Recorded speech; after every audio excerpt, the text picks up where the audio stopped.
want to, again, welcome everyone to the conference. We've had some technical issues, as you can imagine. Putting on a conference like this, things do come up, so we're doing the best we can, but the main thing is all the presenters are here and they're going to give wonderful talks. It's my pleasure at this point to introduce this particular session's breakout session speaker, Greg Merrill. I met Greg about a year ago. We networked. We both live in the San Francisco Bay Area. And Greg will talk about same-sex domestic violence. Greg Merrill served as the Director of Client and Advocacy at Community United Against Violence in San Francisco, also known as CUAV. That serves the lesbian, gay, bisexual, and transgender community from August of 1996 until January of 1999. In this capacity, he oversaw a 24-hour hotline and counseling and advocacy services and authored several national reports on same-sex domestic violence. From February 1999 until January 2005, Greg Merrill served as the founding social work supervisor for the UCSF Trauma Recovery and Rape Treatment Center at San Francisco General Hospital, providing outreach, clinical case management, and brief psychotherapy to victims of interpersonal violence. The center won the National Public Health Association's Safety Net Award in 2004. Since July 2000, Mr. Merrill has taught continuing education for the National Association of Social Workers in the area of domestic violence. Over 2,000 social workers in California have completed his course. He lives in Oakland with his domestic partner, Roger, and their 5-year-old son, Charles. Ladies and gentlemen, welcome Greg Merrill.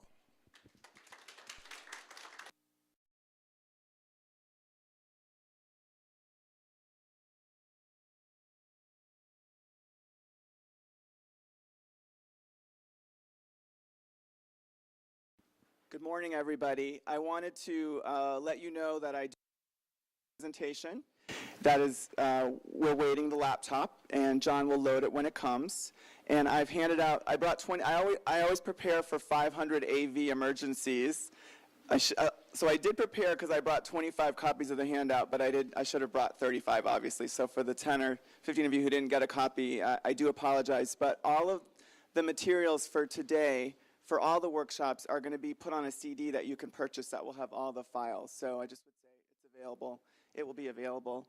So the topic that I want to talk to you about today is what are the challenges posed by same-gender intimate partner violence, this phenomenon that we're exploring here when it occurs between two men or two women, okay? So that's really what we're going to be talking about, and we're going to be talking about what do we know about it, what do we think we know, what services are available, what services are not available, just how do we understand this problem at this particular point in time. Okay, so that's really what today is about. I'm going to present some information, and then I also hope that you will interact with me because I do my best when I'm in conversation with the audience. This will be fairly interactive, okay? So thank you in advance for your participation. In preparing this, let me talk about my experience. John introduced me, but for 8 years I worked at a nonprofit agency, and it served the violence needs of the LGBT communities in San Francisco. It's a very specific community in an urban population. And I was actually hired to work with victims of gay bashing. That's why I was hired. I was hired as a hate violence advocate because that's what we had funding for. And what I observed was that 2/3 of the clients calling our crisis line and coming in for counseling were victims of intimate partner violence from their same-sex partner. And in fact, to this day, the majority of the clients needing services in San Francisco were being partner bashed, if you will, and not the anti-lesbian, gay, bi, trans violence isn't a serious problem. It is. But this other problem was a much more serious problem in terms of we weren't even advertising that we did that at that time. And so I'm sitting there, I'm all of 21. I'm born and raised in New Hampshire, went to school in Maine. As soon as I graduated, came out to San Francisco, I knew nothing about an urban landscape. I knew nothing about a lot of, I just sort of had the intentions that a lot of you had earlier in your life. And here I am, I have an office, I'm answering a crisis line. I had no skills to speak of at that point. And then I just see this trend and I start figuring it out, which again is what a lot of you have done in your career as well.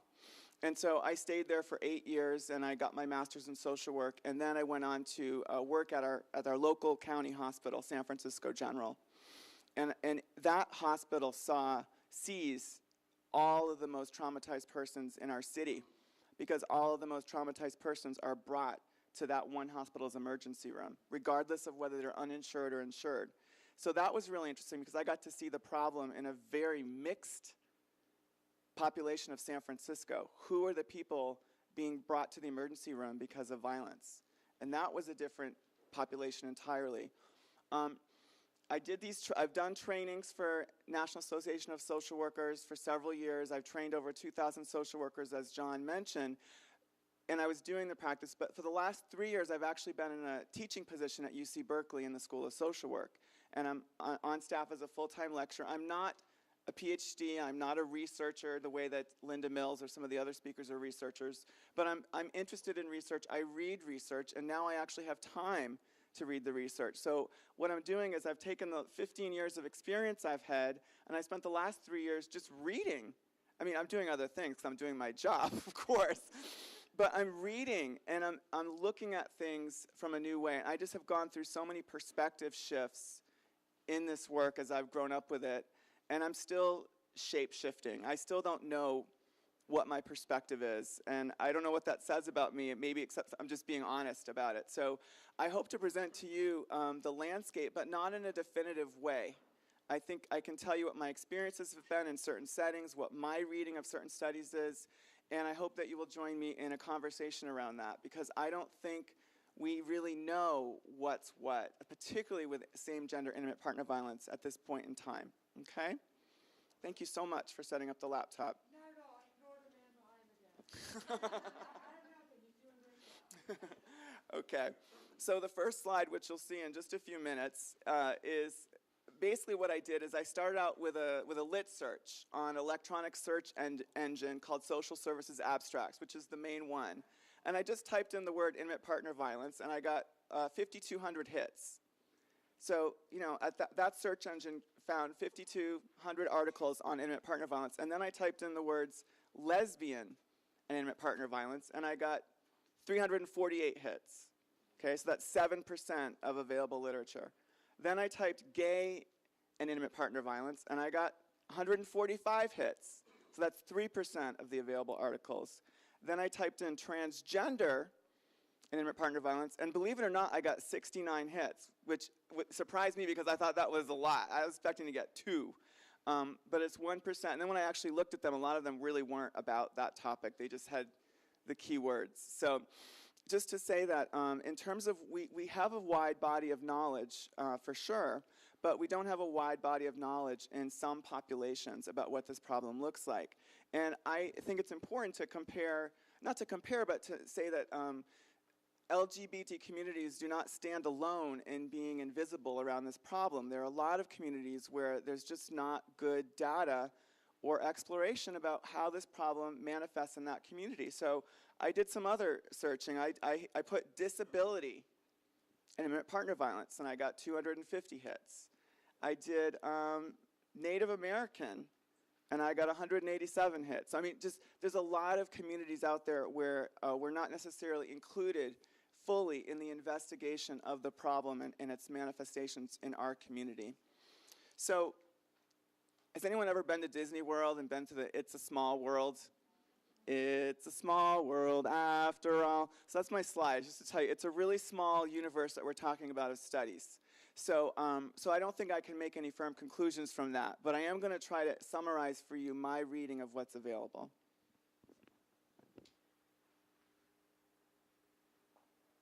I'm just going to wait, because it'll just be another second, I assume. Yes, just another second. Lola. Happy? Thank you. Yes. Next one. Okay. Okay.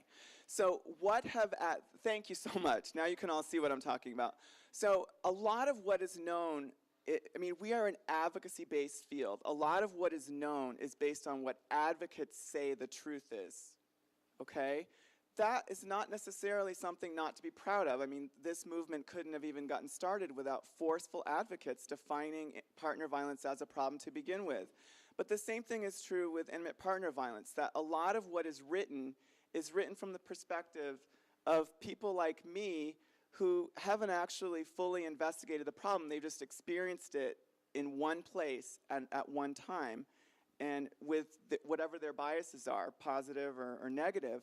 And so these are what people assert, though. When you read any literature review, this is what you're going to read. And I want to look at how much do we know of whether this is true or not? What is the evidence?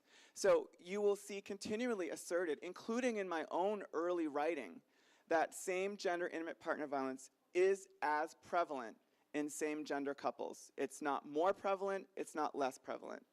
That's what you'll see throughout the literature, people asserting without necessarily a factual basis. You will also see people asserting, including myself, the abuse is not more likely to be mutual, okay? So one of the things that I can tell you as a service provider is many people, when they would see 2 men or 2 women, they would just assume that it was a fair fight or that they were both involved. They wouldn't make the same assumptions as they would if it were a man and a woman. So advocates began to assert this is not a mutually based problem, okay? We'll take a look at the evidence or lack of evidence a little bit later. The next assertion that you'll find is that the forms, patterns, and severity of abuse in same-gender couples is identical. It's the same pattern. It has the same effects. It's just transplanted into a male-male or a female-female relationship.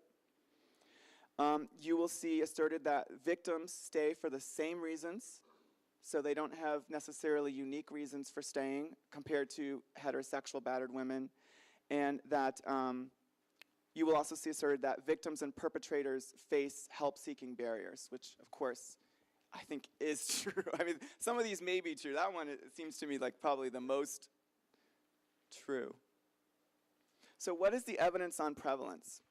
So Linda Mills referred to this study, the National Violence Against Women study, to Jaden and Tonas. I don't know how you pronounce it, but basically this study was a very large study conducted in 1995 and 96. It was 16,000 households in the United States.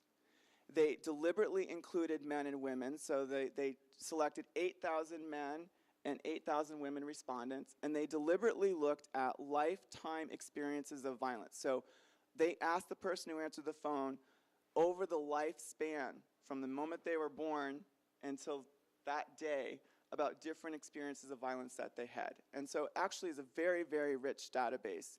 And they found that 23% of the women met criteria for experiencing adult or teenage intimate partner violence victimization, and 8% of men. So you've probably already seen this or you know this, but this is a commonly referred to study.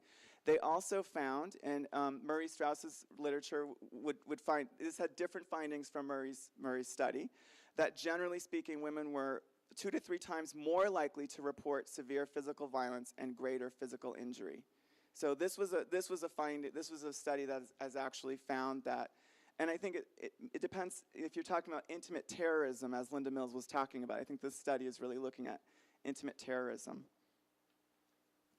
Well, what's really interesting is this is the only large national study that I know of that actually did some analysis about people in same-sex relationships, because all the other studies just have not. They either don't have the data or they didn't do the analysis, and so it's completely unavailable. So what they did is they did not ask about sexual orientation in this phone survey. Okay, so they did not ask about sexual orientation, but they did ask people that you've cohabitated with. Okay, so I don't know how people interpret that. Like, I've lived with women, and that doesn't make me heterosexual or bisexual. I've cohabitated with women, you know, friends. So the definition is they didn't really get at it. And they found that about 1% of their participants, they believe, based on some of the questions, had a significant same-sex relationship at some point in their life. And keeping in mind that most studies would indicate that about 10% of the population is lesbian, gay, bisexual, or transgender. So what I'm saying is I don't really know how trustworthy this sample is, because it's 1% versus 10%. I was thinking if I answered the phone in my household with my partner and my child, and we're a same-sex family, and someone started asking me questions in a certain way, I would probably say, that's really not our family, and hang up the phone because of the gender bias that might be introduced from the very beginning. So I just want to say, but I still want to say that this is the first study that actually is intended to look at that, attempted to look at that. So I applaud that in itself. So very, very interesting, because there's this data now of 145 of these people, of the participants who had a significant same-sex relationship, and they looked at their experiences of violence across the lifespan and compared those experiences to people who were heterosexual or had opposite sex cohabitants, okay?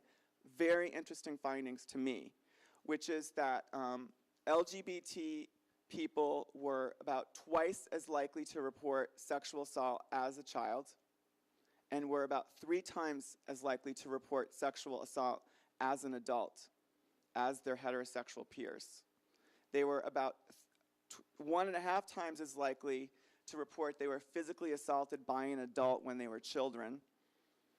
And they also were about twice as likely to report that they were physically assaulted as an adult by any type of perpetrator.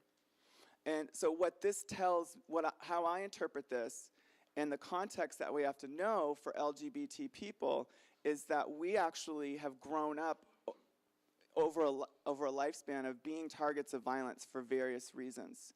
And I can certainly tell you, just from my own personal experience, being visibly gay acting, whatever you want, whatever words you want to use, from an early age, I've often thought, why wasn't I just born with like a lavender tattoo here or something? It would have been a little easier.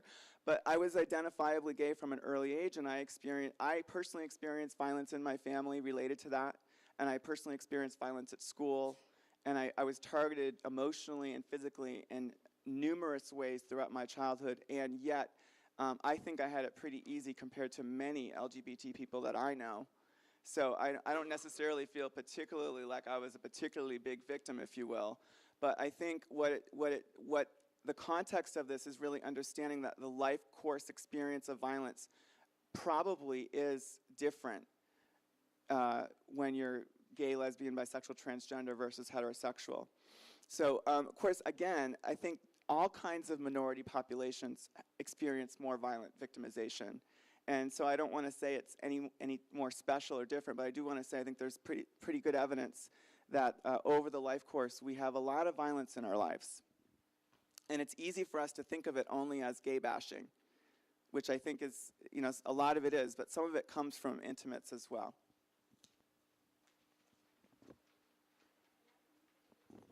Probably the most interesting for today's topic around intimate partner violence is they looked at these,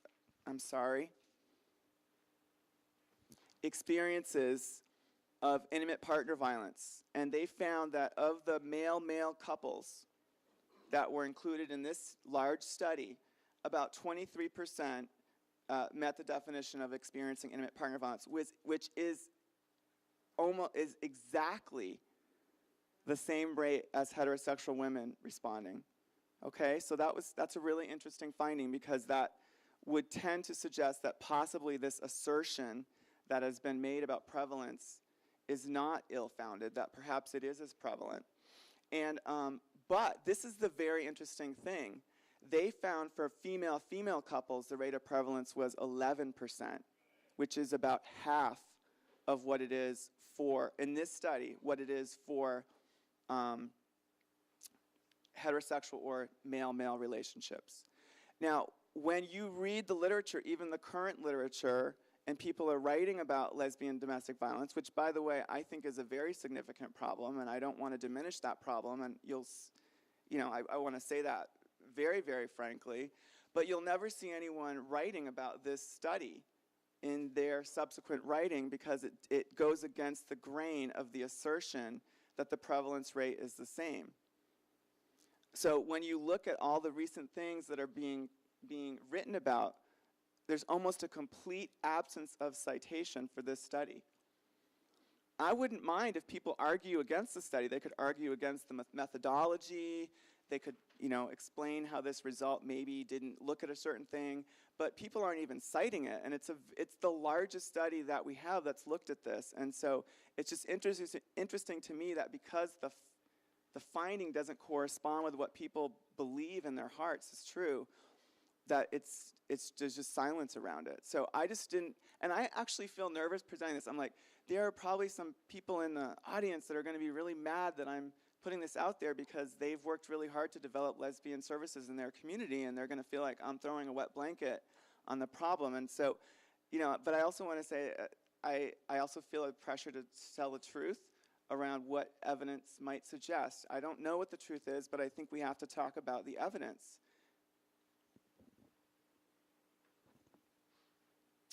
There was also a very good large study done on intimate partner violence. This was an HIV study. It was done in urban gay male populations. It had a cohort of about 2,800 people. And one of the researchers basically just decided, they interviewed these gentlemen every 6 months about different things. And they just decided one time to interview them about partner violence experiences. And they gave them a modified conflict tactic scale. In this study, they found that 23% of the gay men who had HIV in this study reported partner violence. So again, this 23% number keeps coming up in some of the larger studies. They did not analyze the direction of the abuse. Was it unidirectional? Was it bidirectional? That's another thing, is people they're not looking at that question yet. Even though there is some data there, like the National Violence Against Women survey, they're not writing about that. So this is such compelling data about a problem that nobody knows anything about, and it's just interesting to me that someone's not analyzing it when it exists. Now, I do want to say that if you look at the literature on lesbian intimate partner violence, there's a lot of studies that are small, community-based studies that use convenient samples. So they're not necessarily using a randomized sample that has the highest degree of scientific credibility. But you will see in the majority of those studies, percentages more like 20 to 30%. And I just want to say that because, the 11% that I talked about earlier, I don't think it's clear what the problem is. But I would say that it's important for you to know that the community studies that have been done have found a higher rate. Okay, so I do want to mention, as with any other group, there may be correlates that are community specific in our community related to LGBT intimate partner violence. As mentioned, high rates of homophobic abuse, both psychological and physical abuse. I think higher secrecy in relationships, and that means diminished social surveillance many times. And of course, I work with an urban population that actually is fairly out by and large, but that's not necessarily how it is across the country. And it's not. And I would say even though my family is aware of my partnership and they're aware that they have a grandchild, thank God, and they embrace their grandchild and they embrace their son-in-law, but that was not an easy won battle for me personally. And so the idea that I would turn to them with negative information after I've spent probably 10 years getting them on board with supporting us as a family in the way they support my brother and his family as a family, which, by the way, my parents are great. They really are amazing people. They've come a long way. And we've gone on the journey together. I've stayed connected to them. They've stayed connected to me. And we've just fought it out until we've reached resolution. But I don't know if I would then turn to them for help if something violent happened in my relationship, because I've just spent 10 years trying to get them to see that we're actually a healthy family. So diminished social surveillance. Also, people move away from their families of origin if they want to come out a lot of times. I mean, it's not an accident that I'm literally as far away from my family as I can be in the continental United States. They live in New Hampshire. It's literally just about as far as you can go. So I think a lot of people do migrate, if you will, when they come out to a urban population, and they leave their families behind because they want to be able to have the privacy/secrecy, but that also creates risks or opportunities for intimate partner violence to express itself. We obviously, I think, have lack of internalized healthy models for relationships. We don't see healthy same-sex relationships modeled around us. When we see it, when we see people, they're either not in a relationship or they're in a relationship that maybe not one we want to emulate. I think there is a great possibility for role conflict in same-sex partner relationships. We are socialized, we are still, as effeminate as I may be, I was still socialized as a man. I really was, even though I think of myself as being very feminine in a good way. I embrace my femininity as a man. I'm still a man, but I'm very comfortable being a feminine man. But I'm still a man, and I still sometimes act like a man. And my partner's a man, and there's ways in our relationship. Well, who's going to do some of the work that the quote unquote woman's supposed to do? You know, and we've had a lot of conflict over the 11 years, which I think relates to us having the expectation, oh, you're going to do all the communication, you're going to do all the problem solving, you're going to do all the housework. No, this is a shared situation. We have to figure out how to do this together. We're not, it's like two, I guess it's it's just two things that in some ways we're not socialized, two parts not socialized to fit together. So I think, and there aren't patterns we can look to also. And so I think it's created a lot of conflict in our relationship, which has actually been a very creative experience for us to create the kind of relationship that we want to have, that allows us each to be who we are. So there's been a freedom in it that I want to underscore, but I think there's also risk, because whenever you're in a lot of conflict in a dyadic partner relationship, there's risk that somebody or both partners will turn violent. Not a secret, not necessarily a secret, is that the LGBT community has a very, very high rate of alcohol and drug abuse. If you look at any study, our community has much higher rates of addiction. It has a lot to do with internalized oppression and depression, but that's certainly a risk factor. And then, of course, high rates of psychiatric distress. I mean, I can speak myself as an adult who's actually a reasonably healthy adult. I have always had and continue to have very high levels of anxiety, and it comes back from really not having a safe space growing up. I always had to be aware of what was going to happen in my household, what was going to happen at school, and as an adult I have very high levels of anxiety for which I have sought treatment and for which I manage, but it's still that I have a higher level of anxiety. So it's important to say that, you know, psychiatric distress related to the experiences related to oppression affect a lot of members of our community, and then they bring that distress into relationships with one another. I'm going to stop here. So this is getting at the question of prevalence, which I have not answered because there is no answer, but I just wanted to present some evidence and some thoughts. And I want to stop and say, do you in the audience have anything you want to ask or say or add to the conversation? Because I really value and welcome your experiences and your input.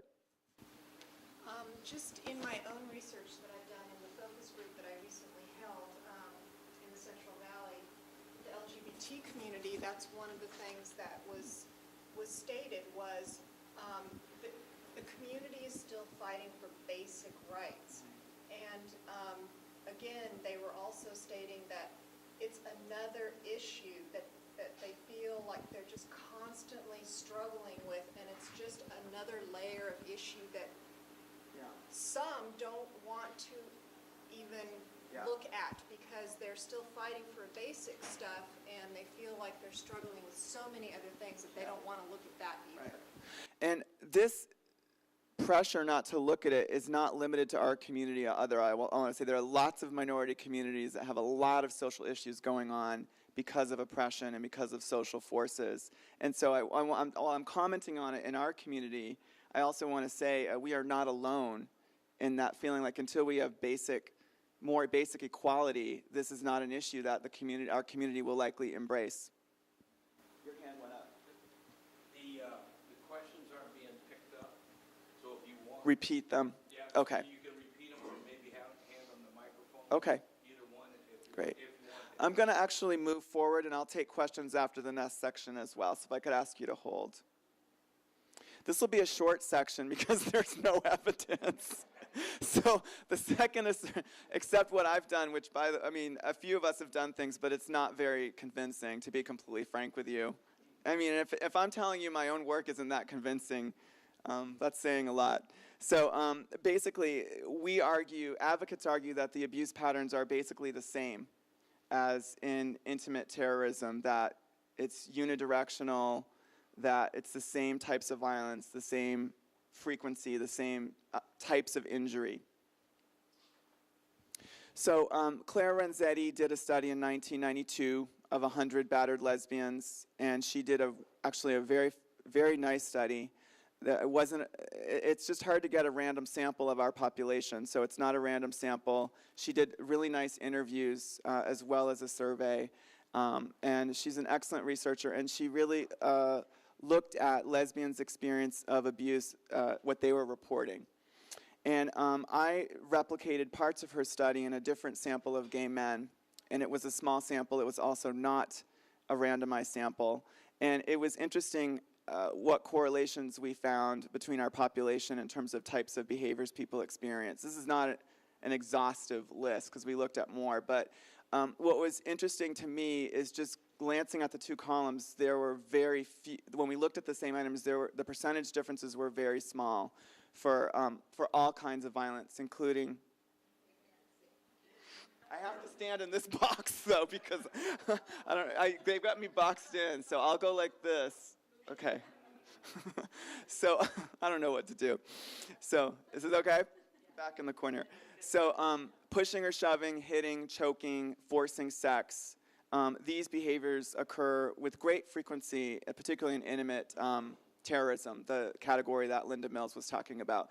And I believe that these samples that Claire Renzetti and I looked at are by definition intimate terrorism samples because we looked at people who had actively sought help from a resource after being battered for quite a long period of time. And so this is not necessarily situational or other types of violence that Linda Mills talked about. But I think one suggested finding from this little bitty bit of research might be that with intimate terrorism, the patterns may actually be somewhat similar. Similarly, Renzetti and I looked at reasons why people stay. This is a very interesting thing for me. I don't know why it is just compelling. I mean, I'm interested in why people do it, of course, but I'm also interested in why people stay, and I believe it's normative, and I think probably most of you do. It's normative to stay in a relationship that you've been in for a while when problems occur. And most of us have stayed in relationships much longer than in hindsight we felt was better for us, whether there was violence or not. So I would just want to say, like, it's important to understand why people stay. I think of it as normative. And, but in this study, by the way, while I was doing this study, I was also working at that community agency and providing services, and it was so helpful for me to study the clients more scientifically because I actually learned things that I didn't understand. And so I'll share with you two things I learned from that. One is I didn't know that 40% of my clients were being sexually abused by their partner because they never told me it and I never asked. So they were very open about all the other types of abuse, but one of the things I learned is they weren't spontaneously disclosing sexual abuse to me, but when I asked them on a survey, they were.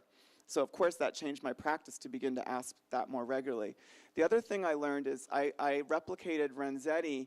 She asked people, those people in this study have stayed in their relationship, beyond the first incident of violence, and I'm interested in why you stayed, and she gave them a long list of reasons, I think almost 25, 30 reasons, and you rank each reason as 1, 2, or 3. 1 meaning this reason really played no part, 2, this played a minor part for me, and 3, this played a major part for me.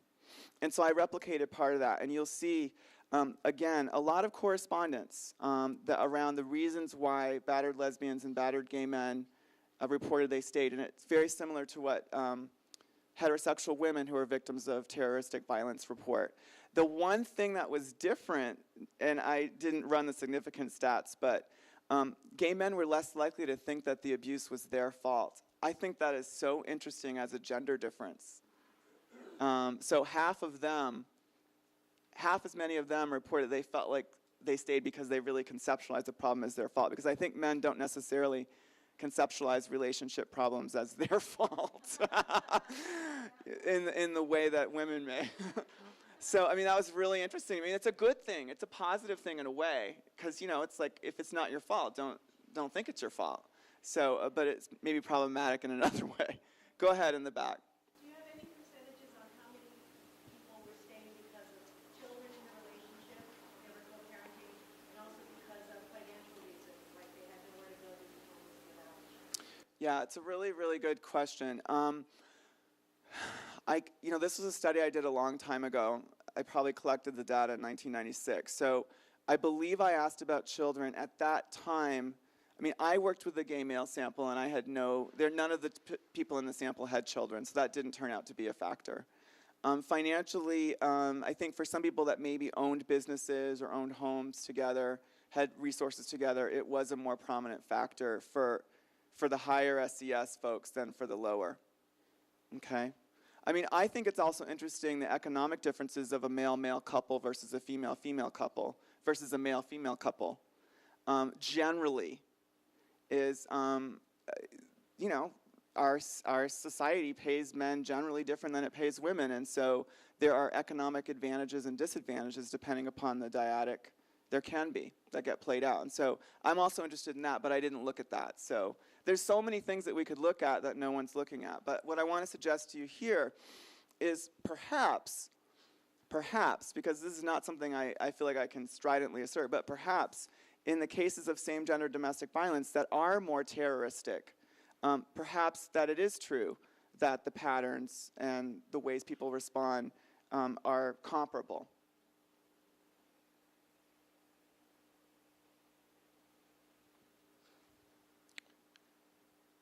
I don't really want to comment so much on these bullet points.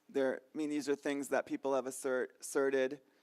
The one thing I do want to comment on is I feel hold on just a minute, is a prominent variable of what I call recognition failure. I think, first of all, I think victims of intimate partner violence generally fail to recognize that the problem is happening to them, and often their family and friends do. But I think it can be even harder to recognize for the reasons that you spoke of, particularly for a woman who's being battered by a woman. The difficulty recognizing that, I think, is astronomical. The woman being victimized by a woman, it just goes against the whole way that we think about violence and all the underpinnings, and the community thinks the same way. So other community members in that community also aren't going to perceive it or define it that way. They're going to think of it, well, that just doesn't happen. And I think also providers of all kinds respond differently to this problem when it happens in same-sex dyads. And so one thing I just want to pull out is, we'll talk a little bit more in some other slides about failure to perceive and failure to perceive the severity of the problem and failure to react appropriately. And there's actually some evidence we'll look at for that in a few minutes. But yes? Linda, in the previous presentation, cited that the clearest predictor of an adult being either a perpetrator or victim of domestic violence was having a childhood history of domestic violence in the family of origin. Is that true in the LGBT community as well? I don't know, but I can't imagine that it's not true personally. I mean, I think it's a huge correlate for adult violence, and the finding from the National Violence Against Women study is that LGBT folks experience more childhood violence in a number of different domains, and it would make sense then that we may perpetrate and receive more violence as adults as well. Yeah. These are the questions. These are the questions. So the evidence on seeking and receiving helpful help. This will be a brief portion as well because there's not a lot of evidence. One thing that I actually do think was really interesting is there's a study by Sela and Sela, and if those of you that have handouts, everything I'm talking about today, there's a full citation attached, and I will make sure, if you want to give me your email address, I can also email you the PowerPoint if for those of you who didn't get a copy. But this is a very interesting study of 252 undergraduates, male and female undergraduates. They were given several vignettes to read about a situation where violence happened in a couple relationship. The pronouns were changed so that it was male on female, female on male, male on male, female on female. And they had to rate things as like, how severe is this? How much do you think the police should intervene? Questions like that. So perceptions of seriousness, perceptions of whether outside intervention was necessary. Isn't that interesting? It's a really simple design. It gets at some really important things. So they found the incident was seen as more serious when the victim was a woman and the perpetrator a man. So that was when the students saw it as the most serious. So it was not as serious when the man was victimized by a woman, or when the man was victimized by a man, or when the woman, and this is significant. So they really perceived male on female violence as being, even though it's the same exact story, same exact, just names changed. They also saw that systematic intervention, meaning police, mandatory counseling, was seen as more necessary when the victim was a woman, and that arrest and guilty verdict were seen as more appropriate when the victim was a woman, okay, irrespective of who the perpetrator was. So there was a real gender bias, and they found, what's interesting is the female undergraduates generally reported just a higher degree of concern about the problem than the male undergraduates as well. Okay, so just very interesting study to look at how do people perceive this, how do those biases affect whether they respond or intervene, or think that that intervention is appropriate. Yes? You're saying there were differences between the female and male students as to There how were. they interpreted the scenario. And the trends held true, that these trends are held true for men and for women, but in general, the women undergraduates took it more seriously for the four different possibilities. But what was interesting is even when it was a woman, this is interesting because it goes against sort of what you maybe were suggesting. When a woman was victimized by a woman, they still felt generally that more systematic intervention was needed than when a man was victimized by a man. Okay? And the thinking is that there's this thing that men can take care of themselves and women need to be taken care of by others. And that's very powerful. It's a very pervasive belief that many, many people hold without even being fully aware that they hold it. And this really helped that underlying gender sort of belief to come out. So it's just an interesting study about how people perceive the same behaviors based on the gender of the parties. So this slide, I don't know how you're going to feel about this slide. I'll warn you. It's another one like the one that frustrated you before. I apologize. This is also sort of, again, what people who work in LGBT victim service programs tend to say, because that's their experience of what they observe with their clients, which doesn't mean it's true or represents everything. But they believe that LGBT victims are less likely to call the police, although from Linda's data, it's very clear that most people don't call the police. And when we do call the police, that we may be less likely to get an appropriate response because of the perception bias addressed in the prior study. Shelters obviously are almost entirely unavailable to men. Okay, so that's a significant issue. So even if you have a battered man who wants to leave, where is he going to go? Be interesting. Do you work with female? You must work with female. I actually was one of the first people, I was the first program in Sacramento County to do a battered intervention for women. For years I was the only one. Yeah. Because nobody else. Yeah. They said, how you And people thought you were weird, I bet. Oh, they still do. Yeah. No, I mean, They said, how are you going to do a group with 2 or 3 yeah. people a year? And I ended up with 7 groups. Fantastic. Well, this is what I want to say too, is in my experience, victim service providers regard battered treatment providers as suspicious. There's something wrong with them for wanting to do that work. they must, I mean, there's all these attributions that happen, which I think are just so wrong because you're doing the work that no one else is doing. Why aren't people supporting you and giving you credit for your work and listening to your voice? And that's part of the problem. Clearly get heard, but people didn't want to, Yeah. sure I get heard, but Yeah. people don't want to talk about this, No, they do not. you know, and so I guess that's what was troubling about the previous slide. is Yeah. that we keep reinforcing out there that the women are the victims, the women are the victims, and Linda's research shows that that's clearly not what it is. That research has been around forever, but as long as we keep thinking like that, Yeah. the women aren't held accountable, the women don't get any help. And again, the children, whether it's hetero mom or a gay mom, lesbian mom, Yeah. the kids are still suffering. Right. That's the cycle. One of the things I want to say for this section to conclude is just the resources are just not there generally for LGBT victims and perpetrators. And just like they're not there for male victims generally, they're not there generally for female perpetrators, irrespective of sexual orientation. So that's sort of one of the ways that we have something in common with working towards a different type of service system that is not as gender-based. It's based on, you know, what's going on actually in the relationship and where the individuals in the relationship. But if terms of like where are there LGBT-specific intimate partner violence resources? Just a handful of cities with very big politically organized LGBT populations, so just a handful of cities.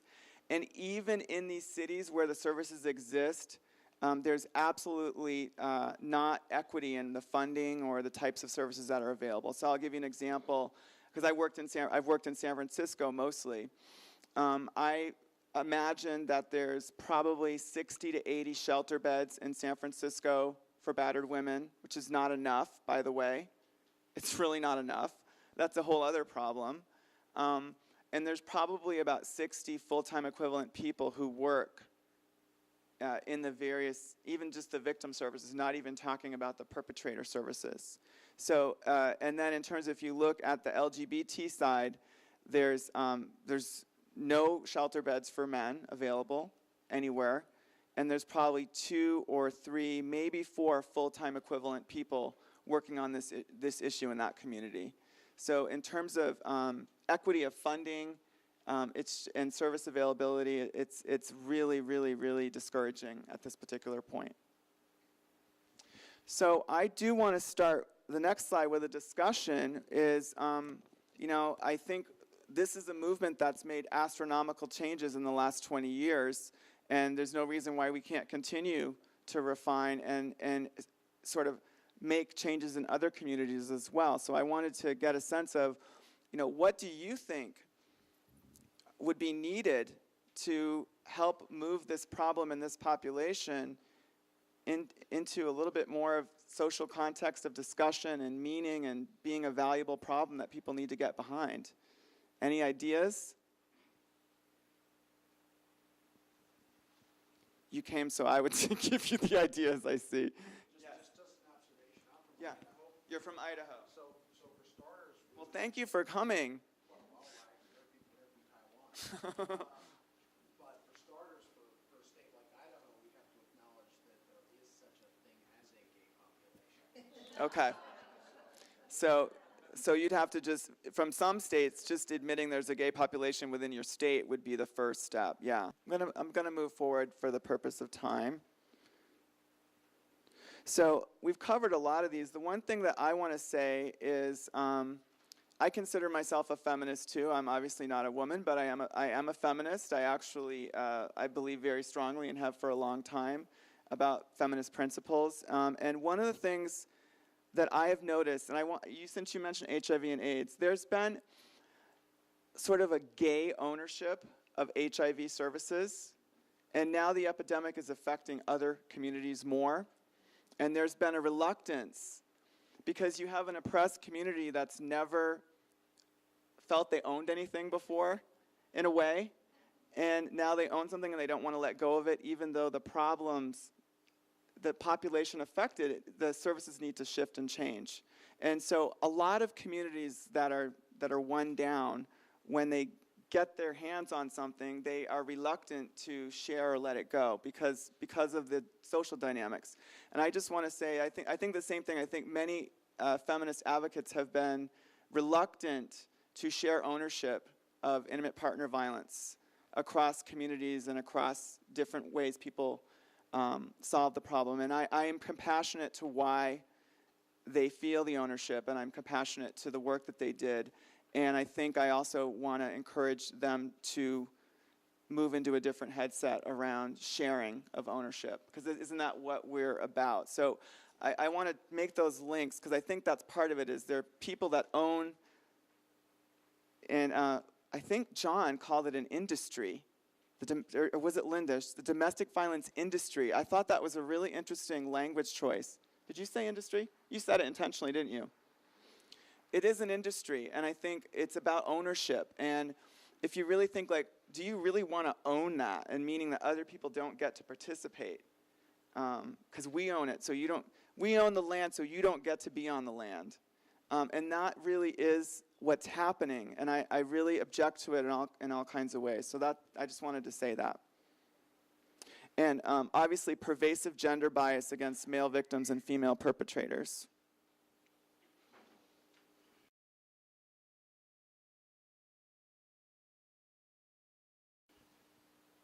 We're doing great on time. We have 15 minutes left. I've done pretty good, huh? And there'll be time, but I want to say, like, when I think about recommendations, I think, what are research recommendations? What are policy recommendations? What are practice recommendations? And so, obviously, there's a real absence of data about what partner violence looks like in same-gender relationships. So we don't know anything about common couple violence in this community. We really know nothing about it because no one's ever written about that pattern. And there's no advocates that are advocating and making all this information available, even if it's not true information. There's no one doing it, so there's just a complete invisibility of what you were describing, of types of violence that don't fit the unidirectional terroristic pattern. So we really need to know more, because there may be important differences that would help illuminate correlates or attributes that may contribute to this when you look at it in this population, because you can really look at gender differently in a way. When it's two men, two women, or a man and a woman, you can actually begin to pull out and triangulate what might be gender correlates. And I think it's incredibly important to do follow-up with people that are identified as victims or perpetrators and find out a lot more about their experiences of the pattern. And we just, it's just shooting in the dark at this point. We really don't know.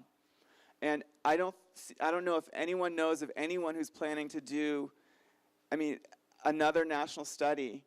But if you know of anyone planning to do another national study, you need to ask them to make it an inclusive study that looks at partnerships that are male-male, male-female, female-female, all of that, because it really will yield, I think, very interesting findings of an inclusive national study.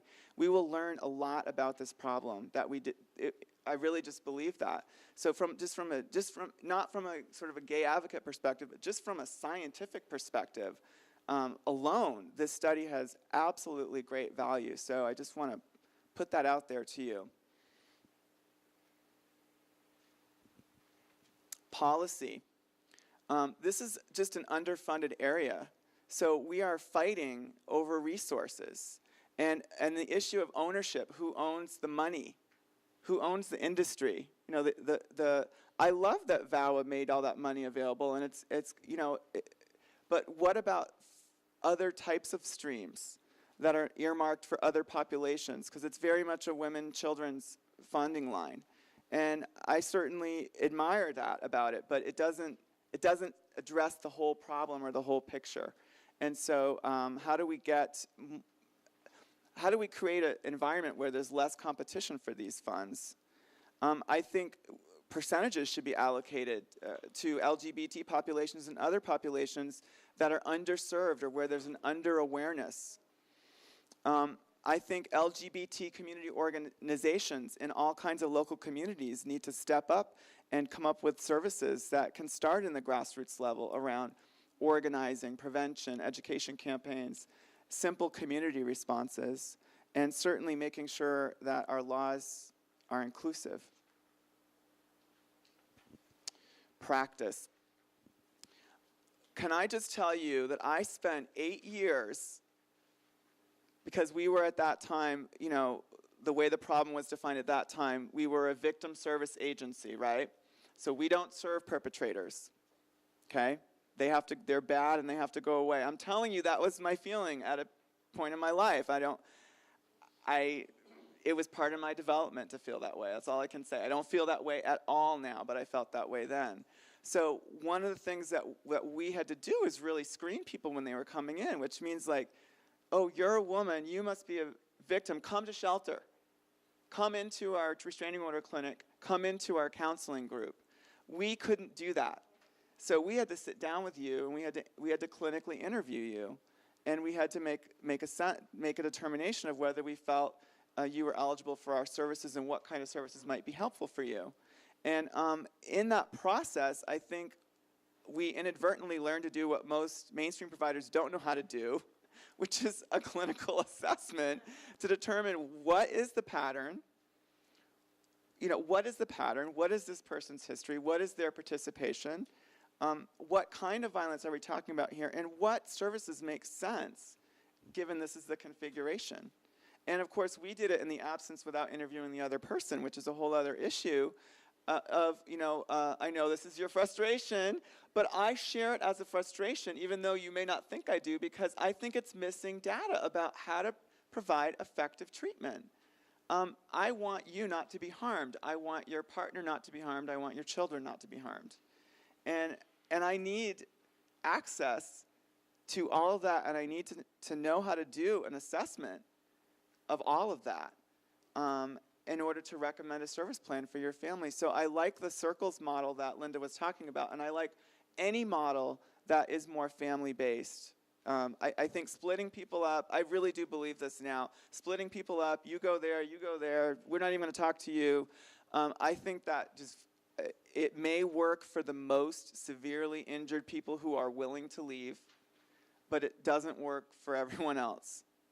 That's my feeling about it. So family-based models, I think that assessment process, a lot can be learned about what we do with same-sex couples around this. I think we don't have models about how to respond with mutual battering. We don't, and people aren't even testing that, largely. Obviously, a bunch of other services are needed. So those are just some of my thoughts, but I wanted to just sort of end with any final comments or questions.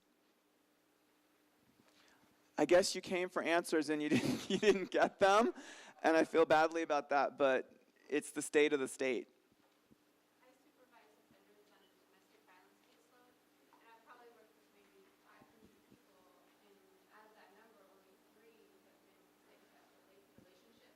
So we're not even seeing. I believe you. Of course, there's a need for programs, but we're not even. It's not even getting to our level where we would. Right. I believe you. When I worked at San Francisco General Hospital, I came as a gay domestic violence victim advocate. And then I'm working in a county hospital level 1 trauma center. And I worked there for 6 years, and we probably encountered 5 cases of same-sex intimate partner violence that were recognized as such by the medical staff and referred to us. And I don't know if it's that they weren't coming to the ER or if they weren't being identified there. I just don't know. But it didn't fit the profile of what I'd seen in the other position, where I saw, my office was overflowing every single day, and our crisis line was with people who were being hurt. So it's a mystery to me. This is a messy, messy, messy problem. I know that's such a simplistic way, but it's a really, really messy problem, and it's very confusing. I've been working at this for 15 years. I consider myself a motivated and reasonably intelligent person, and I still feel confused a lot about how do we proceed, but that's part of the struggle, I think. And this conference is a great opportunity to keep struggling with that. One of the reasons I'm doing my research is to try to reestablish services in Fresno. Fresno used to have, called Rainbow Haven, a LGBT IPV shelter. from 2003 to 2005, we believed that we were the only ones in the country. And in Fresno. In Fresno. That's the most conservative area of California. And one of the issues was it was funded by a private foundation, not government funding at all. And so one of the problems that happened, and the reason why they shut their doors and the whole nonprofit agency itself just went down the hill, and the person that ran it is kind of MIA right now, is because there was just no support. There was such a lack of support, even though it was an 8-bed shelter, and that shelter was always full, always. And it was an inclusive shelter. And one of those reasons why is that there just wasn't any support. Even though the need was so obvious, there was no support. That's where we're at right now. I also want to say, in a small community like the LGBT community, we're small. No matter, even in San Francisco, we're really, it sounds weird, but we're really small. You can't not run into someone, really. I mean, particularly if you're part of a sub-community within that community, right? And so this idea of batterers going away, it's not realistic, first of all. And second of all, I think a lot of us don't want, we don't want someone who can't go back to their family, really, or their local community, not to be part of our community as well. So I think another advantage is that, you know, in our community, there might be more motivation to try and do restorative things where people can continue to share space, community space, because it's really important for psychological health for members of our community to have that. I'm going to end now so you can go get your lunch. Thank you so much for coming, and I'll be up here for questions and comments individually. Thank you so much.